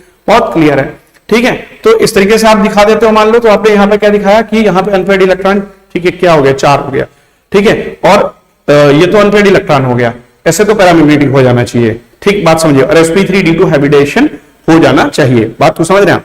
लेकिन वो हाइब्रिडेशन की बात नहीं कर रहा, वो कर रहा है बात कि कलर क्यों शो कर रहा है, तो कलर तो वैसे भी वैलेंस बॉन्ड थ्योरी ने एक्सप्लेन सही किया नहीं था, वो बता ही नहीं पाता था कलर कैसे आ रहा है।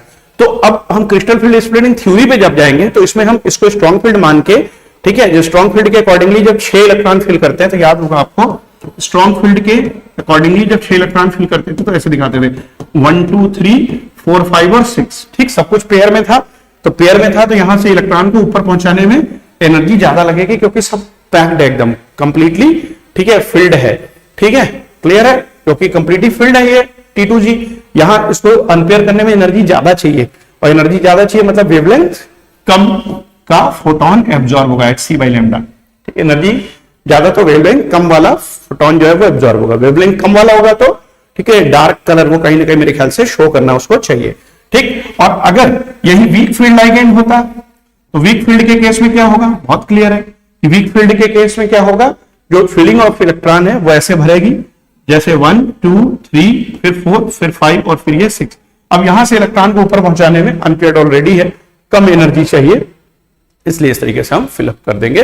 और ये ठीक है यहां पर ठीक कम एनर्जी चाहिए होगी, कम एनर्जी के लिए वेवलेंथ ज्यादा वाला फोटोन एब्जॉर्ब होगा, और ज्यादा वाला एब्जॉर्ब होगा तो डेफिनेटली जो लाइटर कलर है वो शो करेगा। तो ये इसका आंसर हो जाएगा। ठीक है, अच्छा क्लियर है।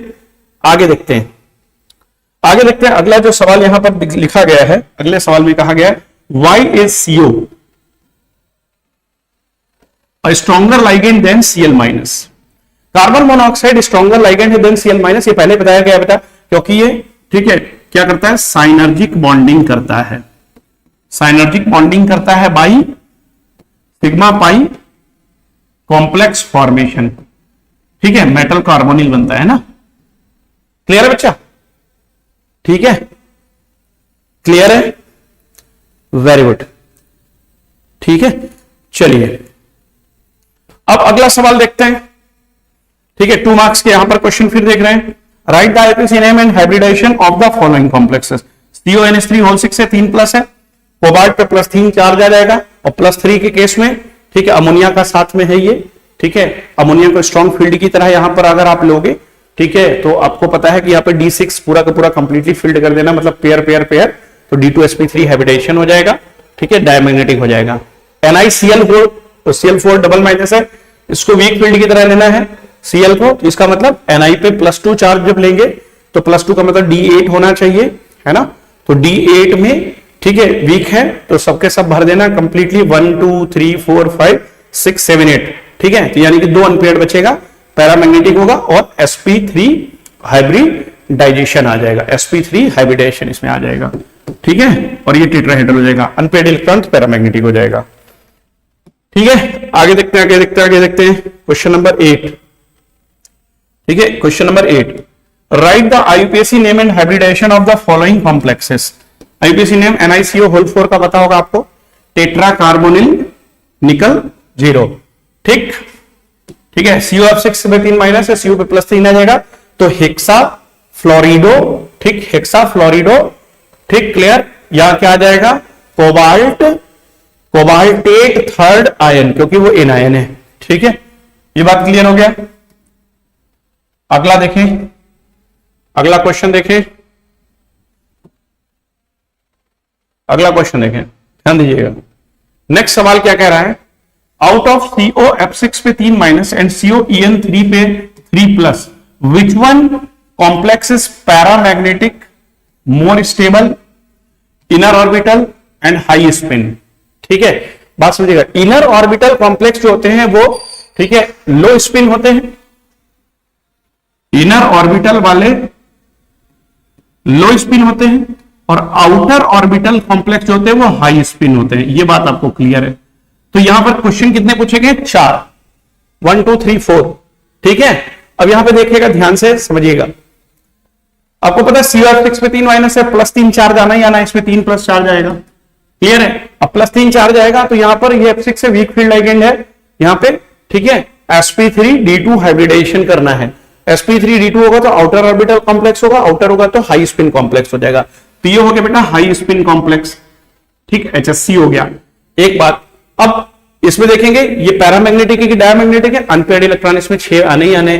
ठीक है, ये +3 है ना, तो +3 मतलब D6 आएगा, D6 में ऐसे दिखा देना 1 2 3 4 5 6, तो 4 अनपेयर्ड इलेक्ट्रॉन है तो पैरामैग्नेटिक हो जाएगा। HSC भी हो गया, ये पैरामैग्नेटिक भी हो गया। ठीक है, क्लियर है।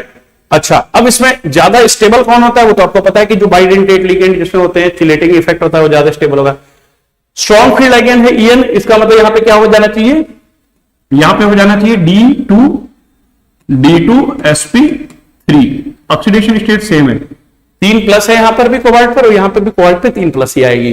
तो ये बनाएगा इनर ऑर्बिटल कॉम्प्लेक्स, इधर वाला इनर ऑर्बिटल कॉम्प्लेक्स लो स्पिन कॉम्प्लेक्स हो जाएगा, ये डायामैग्नेटिक हो जाएगा। ठीक है, पूछा नहीं गया हालांकि, और मोर स्टेबल होगा। क्लियर है? अगला सवाल क्वेश्चन नंबर 26 यहां पे दिख रहा है, what is meant by crystal field splitting energy.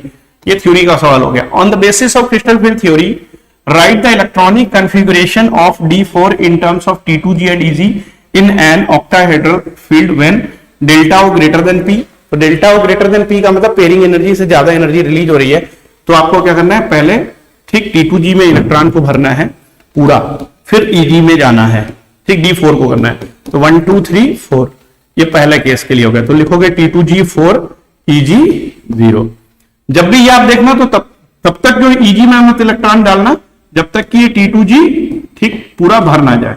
ठीक है, अब डेल्टा ओ लेस देन P होगा तो क्या होगा, T2G में 3, ठीक, EG में पहले 2, फिर T2G में 1। ऐसे दिखाना हमेशा बहुत अच्छा होता है ये लिखना ऐसे।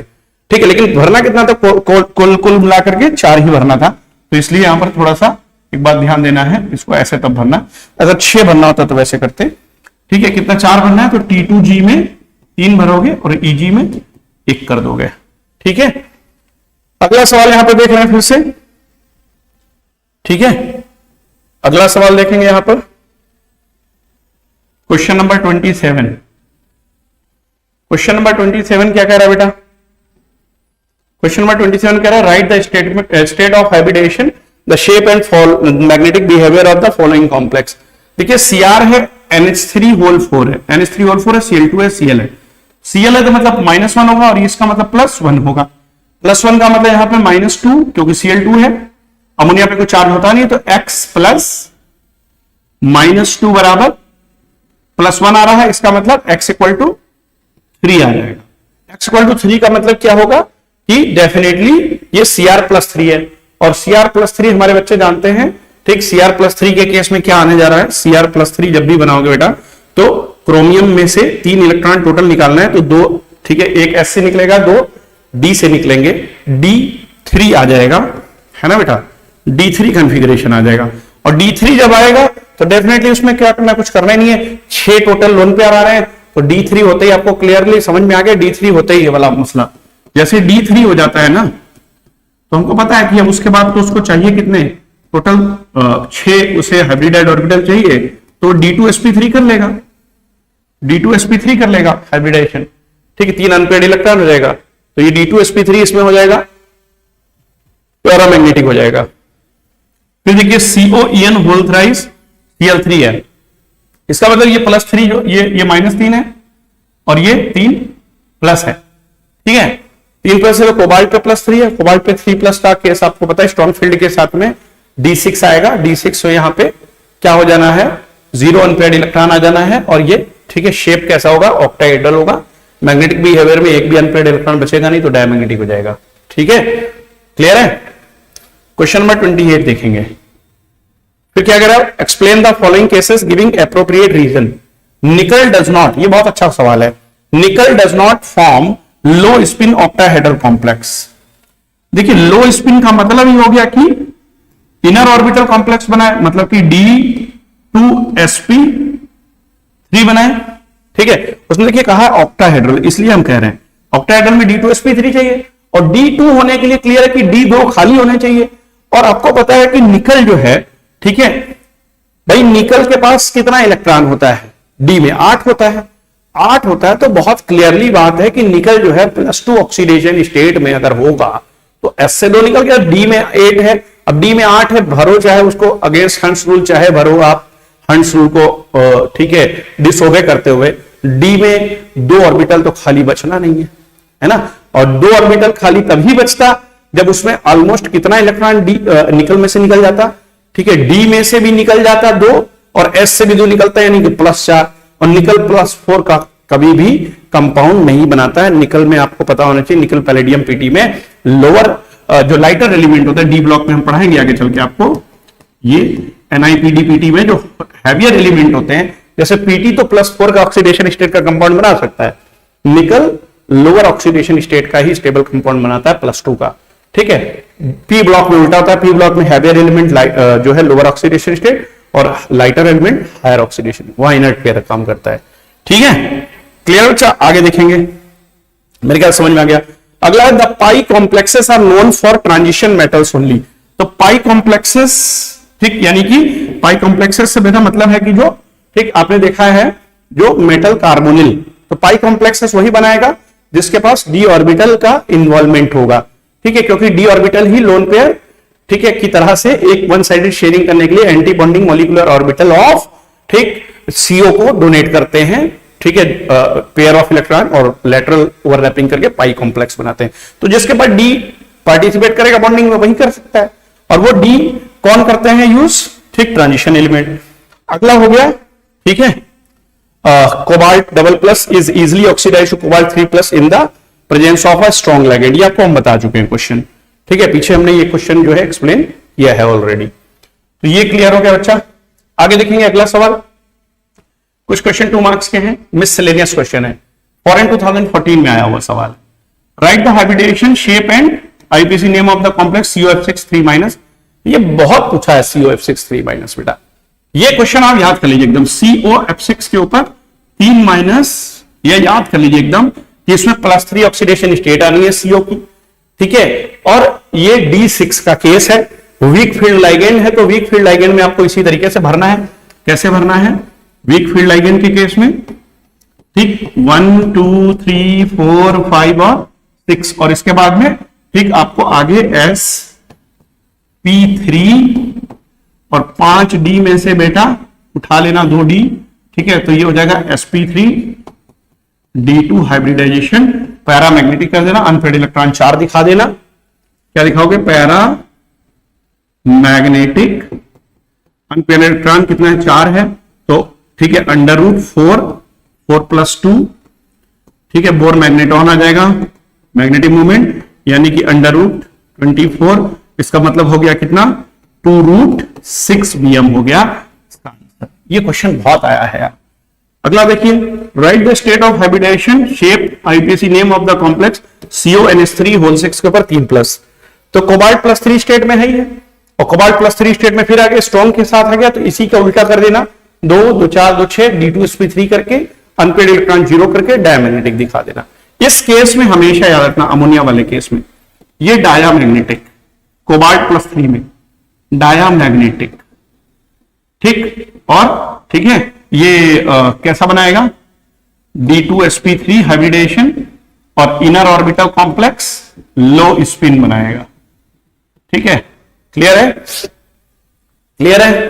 चलिए आगे देखें, give the name and stereochemistry and the magnetic, stereochemistry जब लिखे ना कभी, तो मतलब ये पूछ रहा है कि geometry shape, geometry and shape, यही पूछ रहा है, ठीक है, एंड मैग्नेटिक बिहेवियर अभी निकाला, थोड़ी देर पहले इसको किया था, ठीक है, CONH3 Cl है, Cl2 है, तो डेफिनेटली यहां क्या होगा, आप देखेंगे कि कोबाल्ट पे कितना आएगा, प्लस का कितना, जरा ध्यान दीजिएगा, 2+ है, तो यहां पर, ठीक है, ये सॉरी यहां पे 2- है इधर, क्योंकि Cl2 है, तो ये 2 रहेगा प्लस, तो 2+ कब रहेगा, जब ये x+, ठीक है, -1 = 2, यानी कि लिख सकते हैं x = ठीक है 3, तो कोबाल्ट वही है 3 है, 5 यहां पर कम से कम स्ट्रॉन्ग फील्ड लाइगेंड है, तो फिर आपको डेफिनेटली इस केस में Cl को प्रेफरेंस नहीं देना है, अमोनिया को ही देना है, और D6 है तो अनपेड इलेक्ट्रॉन कर देना बच्चा, कितना 0 कर देना, D2sp3 हाइब्रिडेशन कर देना, इनर ऑर्बिटल कॉम्प्लेक्स हो जाएगा, ठीक है, डायमैग्नेटिक हो जाएगा, K2NiCN4,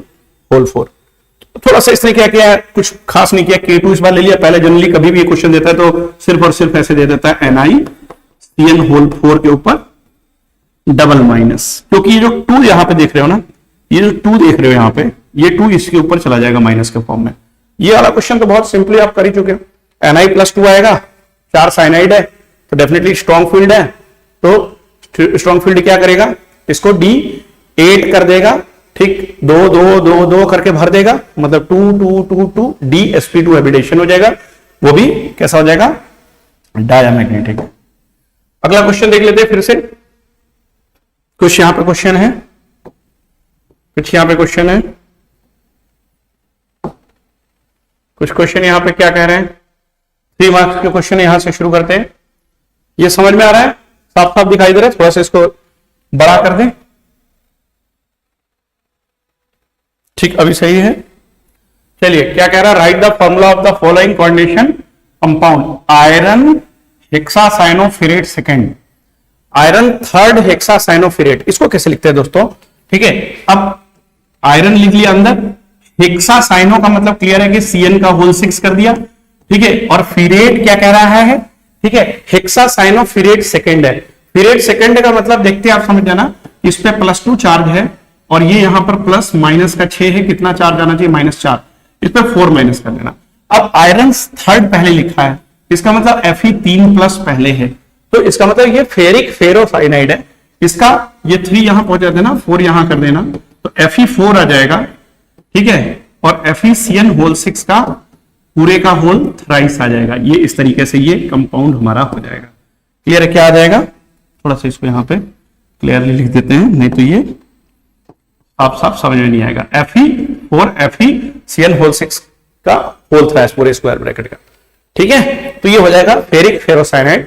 फेरिक फेरोसाइनाइड जो होता है ये पर्शियन ब्लू होता है हालांकि, ठीक है, ठीक है, क्लियर है। आगे देखेंगे अगला सवाल, what type of isomerism is एक्सहिबिटेड by the complex CONH3 ClSO4। पता है ये आयन आगे बाहर अंदर बाहर जाएगा, Cl बाहर SO4 अंदर, तो आयनाइजेशन आइसोमेरिज्म शो करेगा। Right the hybridization and number of unpaired electrons in the complex COF6 पे 3-, याद है, रट गया होगा आपको ये वाला साल अब तक तो, ठीक है, COF6 3- का मतलब CO+3 है, ठीक, D6 है, अकॉर्डिंगली हंट्स रूल भर देना, अनपेयर्ड इलेक्ट्रॉन, ठीक है। अनपेयर्ड इलेक्ट्रॉन अगर निकालना हो ना हंट्स रूल से भरने वालों में, तो अनपेयर्ड इलेक्ट्रॉन निकाल लेना 10 - 6 जैसे, तो 4 अनपेयर्ड आ जाएगा। 5 से ऊपर, ठीक, या 5 अगर इलेक्ट्रॉन होगा, 5 या 5 से ज्यादा अगर डी में इलेक्ट्रॉन है, अनपेयर्ड निकालना है हंट्स रूल के अकॉर्डिंग भर के, तो 10 में से निकाल देना माइनस करके, सीधे सीधे आ जाएगा, 4 अनपेयर्ड आ जाएगा। शॉर्टकट है ये, ऑब्जेक्टिव है तो ऐसे करेंगे, अदरवाइज जैसे दिखा के करेंगे। 6 दिखाना है तो 1 2 3 4 5 और 6, 4 अनपेयर्ड आ गया, ठीक है, D6 में। आगे देखेंगे क्वेश्चन नंबर 5, यहां पे what type of isomerism is shown by complex CONH3 whole 5 SCN, फिर उसके होल 2+ है, ठीक, इसकी पावर 2+ है, तो SCN देखते ही समझो, एम्बिडेंटेड लिगेंड देखते ही समझ जाना, ये लिंकेज आइसोमेरिज्म का केस होता है ना, ठीक। अगला YNiCl4 पे double minus is paramagnetic, while NiCN whole 4, ठीक है, डबल माइनस इज डायमैग्नेटिक। ये वेरी इंपॉर्टेंट, ये इस साल भी क्वेश्चन आ रहा है, लिख करके दे रहा हूं मैं, ठीक है, ये 2023 CBSE में आ रहा है सवाल, ये रोक नहीं पाएगा इसको कोई, इस बार ये क्वेश्चन 100% आ रहा है, ठीक है। जिन बच्चों को लगता है कि ये सवाल नहीं आएगा वो एग्जाम में देख लेना, ही आएगा, ठीक है, तो ये बता चुका हूं मैं। Why are low spin tetrahedral complexes rarely observed?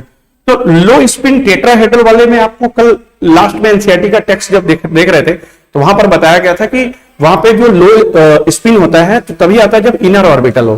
तो टेट्राहेड्रल ज्योमेट्री होती है, उस केस में जो क्रिस्टल फील्ड स्प्लिटिंग होती है एनर्जी, उसकी वैल्यू ऑक्टाहेड्रल की तुलना में बहुत कम होती है, तो इसलिए पेयरिंग एनर्जी से ज्यादा नहीं हो पाती है एक CFSC, जिसका आंसर यही लिखेगा। Very good question, good question. इसमें क्या लिखेंगे, इसमें ये लिखेंगे, ठीक है, कि जो डेल्टा T होता है ऑलवेज लेस देन P होता है, ये लिखना, ठीक, delta T is always less than P। Tetrahedral complex में जो स्प्लिटिंग एनर्जी होती है वो पेयरिंग एनर्जी से कम मिलती है, इसीलिए ऐसा होता है, ठीक है। क्लियर है बच्चा, क्लियर है। चलिए तो अभी ये क्लास अभी ओवर करते हैं बच्चा, ठीक है, थोड़ा सा 6 बजे जो है एक मीटिंग है, ठीक है, और उस मीटिंग को ऐप के लिए करना है, ऐप के रिगार्डिंग है, ऑलरेडी ट्रेनिंग एक सेशन होता है तो वो 6 बजे से शेड्यूल्ड है, इस वजह से ये क्लास अभी यहां पर जो है हम होल्ड करते हैं, और जितने PYQs बचे हुए हैं वो अब नेक्स्ट जो है नोटिफिकेशन देंगे उसमें हम करा देंगे। तब तक आप खूब सारी पढ़ाई करते रहना दोस्तों, और अपना नाम रोशन करिए, माता पिता का नाम रोशन करिए, देश का नाम रोशन करिए, और एलिमेंट एड्यूटेक के साथ इसी तरीके से जुड़े रहिए। खूब सारा सब्सक्राइब करिए, ठीक है, आपको एक ही सब्सक्राइब करोगे लेकिन आपको इसको फैलाना है अपने दोस्तों में, ठीक है, और जानने वालों में, ठीक है, मित्रों में, ताकि ज्यादा से ज्यादा लोग इस क्लास का बेनिफिट ले सके। खूब सारी पढ़ाई करिए बच्चों, और इसी तरीके से देश का नाम रोशन करिए, अपना नाम रोशन करिए, और माता पिता का भी नाम रोशन करिए। एलिमेंट एड्यूटेक आपको पहुंचाएगा आपकी मंजिल तक, तो जुड़े रहिए दोस्तों, और नेक्स्ट नोटिफिकेशन का इंतजार करिएगा। PYQs होगा, और इसके बाद में जैसा मैंने कहा है 10 तारीख तक अगर मुझे कंप्लीट करना है तो वो मैं कंप्लीट करूंगा दोस्तों, इसमें आपको नहीं सोचना है, वो सिर्फ मुझे सोचना है। तो मिलते हैं ठीक नेक्स्ट क्लास में, तब तक के लिए खूब सारी पढ़ाई करते रहना बच्चों।